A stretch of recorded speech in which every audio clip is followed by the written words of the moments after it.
Bom dia, Ivan. Sempre muito bom ter você aqui conosco. Vamos continuar aqui na América do Sul e falar sobre as eleições na Colômbia.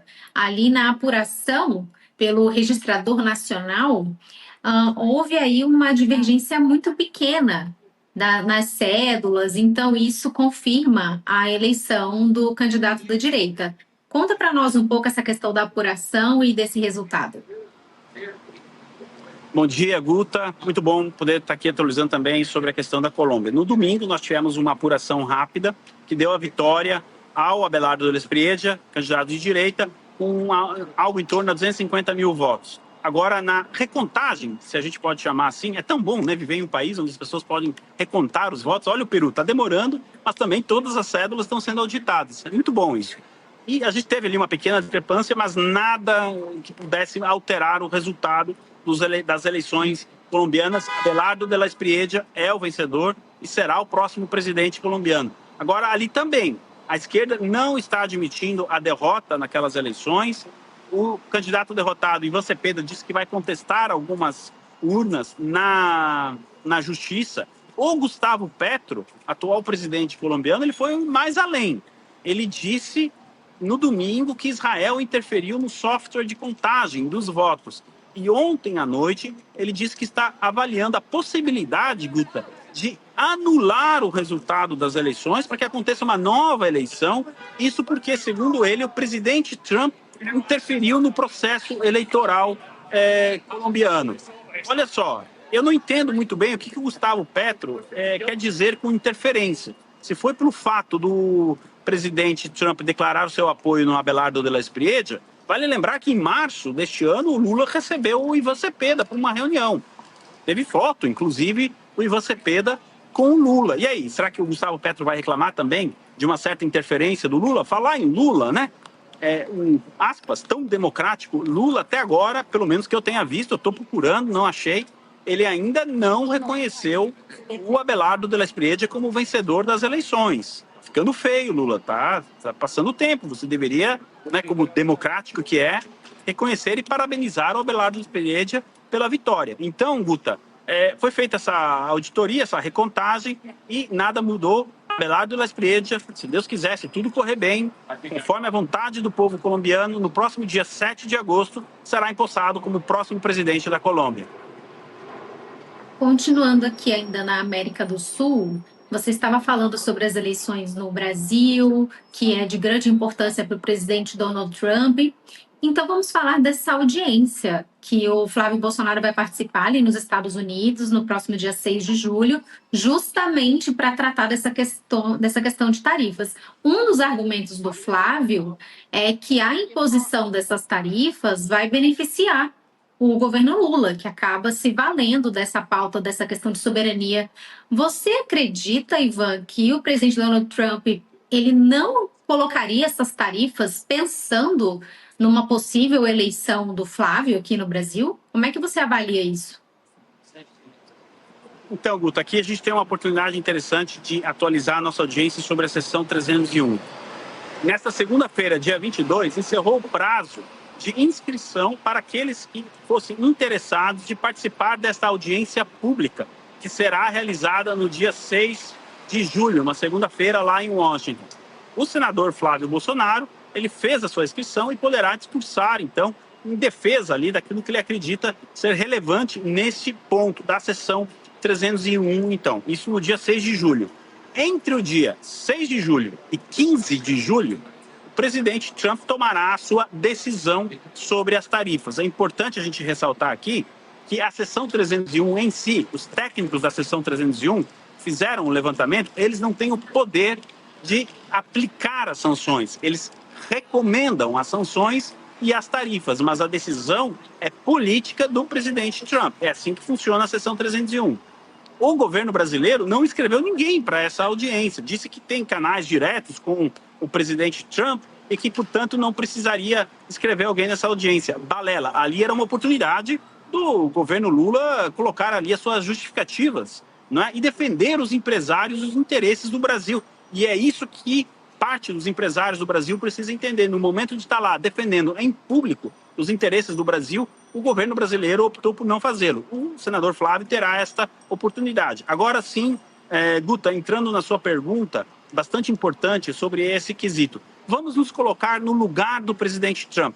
Você tem ali o relatório da sessão 301 na mesa, mas ao mesmo tempo, em 90 dias teremos as eleições no Brasil. E sim, o Partido dos Trabalhadores vai usar e muito essa questão das tarifas, caso elas sejam aplicadas, para falar da soberania, etc, etc. Lembrando que foi um problema de articulação do governo brasileiro se essas tarifas entrarem em vigor. O presidente Trump, então, ele pode, diante desse cenário, simplesmente dizer, ok, vamos aguardar o resultado das eleições para aí sim, depois, se necessário, uma revisão da sessão 301, a reimplementação da sessão 301 e negociar com um novo governo, eventualmente um governo Flávio Bolsonaro. Nesse sentido, o Flávio, ele vem de uns 30 dias para cá, conseguindo estar sempre uma casinha à frente do governo Lula. Porque essa decisão de participar dessa audiência pública foi o segundo passo que ele deu em direção ao diálogo com o governo americano. Lembrando que no mês passado ele enviou uma carta ao secretário Rubio dizendo, olha, esperem para aplicar as tarifas, nós temos eleições, eu tenho chance de ganhar essa eleição, e se nós ganharmos essa eleição, então nós vamos colocar ali a equipe de transição já em novembro para trabalhar essa questão das tarifas. E isso soou como música para o governo americano. Agora, Guta, você vai concordar comigo, a decisão final ali é do presidente Trump, baseado, obviamente, no relatório da sessão 301, a gente vai ter que aguardar e é por isso que é importante a gente também acompanhar a audiência pública. Mas sim, Guta, essa chance do presidente americano deixar para depois das eleições é bem grande. Daniel, devolvo para você. Bom, vamos fazer aqui uma conexão Brasília com Londres. Lembrando que a gente acabou de receber uma mensagem aqui da Jaqueline Santiago, que está assistindo a gente em Portugal, Jornal da Oeste, primeira edição, sucesso no mundo todo, Jornal Intercontinental. Fala aí, Berenice. Que bacana, né? Bom dia, Ivan. Olha, eu não sei você, mas como não gosto muito de frio, eu ia estar aproveitando muito esse dia atípico de calor aí, viu? Mas olha, falando ainda sobre notícias na política pelo mundo, a Justiça da Espanha parece que determinou o julgamento por corrupção da esposa do Pedro Sánchez, né, o primeiro-ministro lá da Espanha. E a gente já tem um julgamento, uma condenação que é do ex-ministro dos Transportes, o José Luiz Ábalos, que foi condenado a 24 anos de prisão. Ele é um dos aliados, inclusive, muito próximo ao Pedro Sánchez.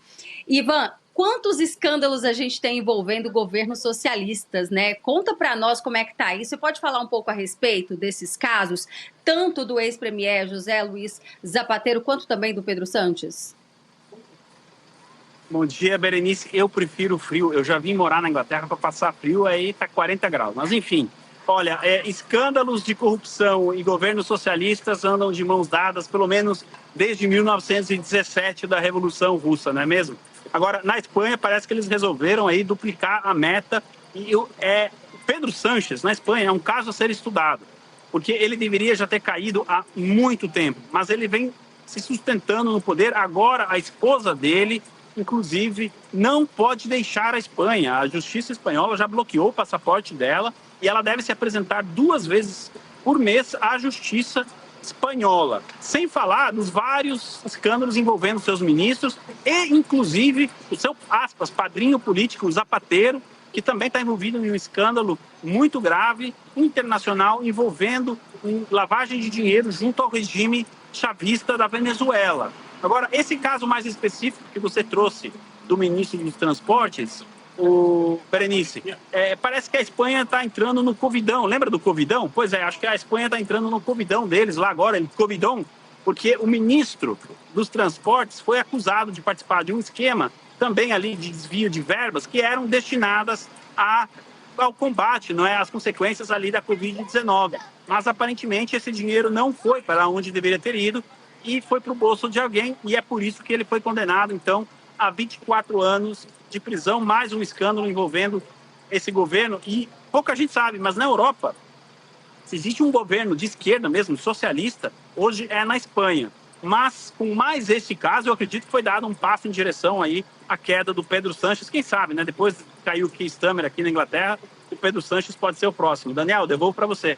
Agora, Ivan Kleber, tem repercutido bastante nas redes sociais um episódio envolvendo aí o prefeito de Nova York, o socialista Zohran Mamdani, que criticou duramente Israel ontem pela eliminação do cinegrafista da Al Jazeera, Ahmed Wissar. Ele foi morto em um bombardeio realizado pelas forças de defesa de Israel na Cisjordânia, porém Wissar era integrante de um grupo terrorista, como a gente vai poder ver aí nas imagens a seguir mais uma vez. Conta pra gente mais detalhes aí sobre essa defesa, esse incidente, as repercussões aí da declaração do prefeito nova-iorquino.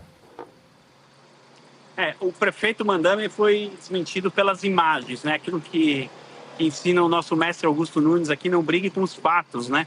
E ele foi fazer a defesa desse, aspas, jornalista, e eu coloco aspas, porque na verdade ele era um membro do Hamas, ele era um terrorista que usava da imagem de jornalista para se camuflar. Inclusive circulou nas redes sociais ontem imagens dele ali segurando uma arma, enfim. E o Mamdani não pensou duas vezes em fazer a defesa dele. Israel fez o levantamento e identificou ele como membro do Hamas. E não importa, Daniel, se você for um membro, uma pessoa for um membro do Hamas, não importa o país, o local onde esteja, ele será, sim, levado à justiça ou eliminado pelas forças de Israel. O prefeito de Nova York, como nós sabemos, ele tem uma política totalmente anti-Israel, não é? E ele deixa isso bem claro em cada oportunidade que ele tem. Dessa vez não foi diferente, mas o mundo sabe o que aconteceu e sabia quem era esse jornalista, entre aspas, que ele tentou defender, Daniel. Agora, o candidato de esquerda do Peru, Roberto Santos, disse ontem que não vai reconhecer o resultado do segundo turno das eleições presidenciais do país, com mais de 99,8% das urnas apuradas.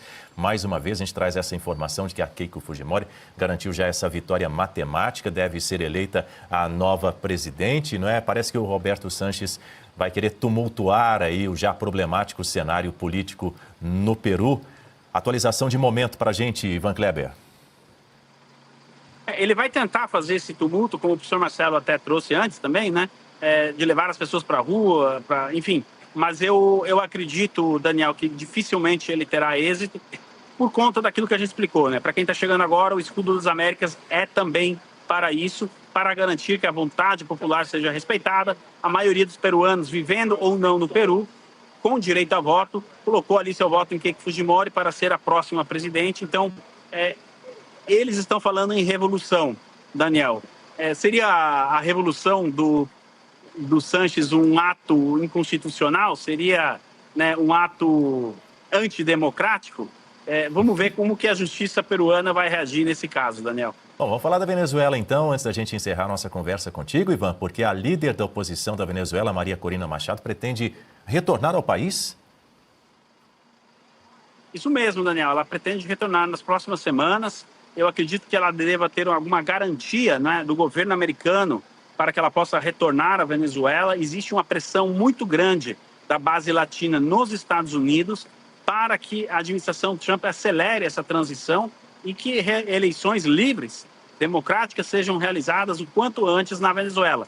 Nesse contexto, se Maria Corina Machado, de fato, retornar à Venezuela nas próximas semanas, é porque a articulação já está sendo feita para que a gente tenha eleições e, de preferência, com o nome dela ali na cédula, como de outros opositores que perderam, né, seus direitos eleitorais durante o chavismo. Então, sim, ela tem essa intenção e eu acredito que isso já esteja sendo trabalhado junto às autoridades americanas, Daniel.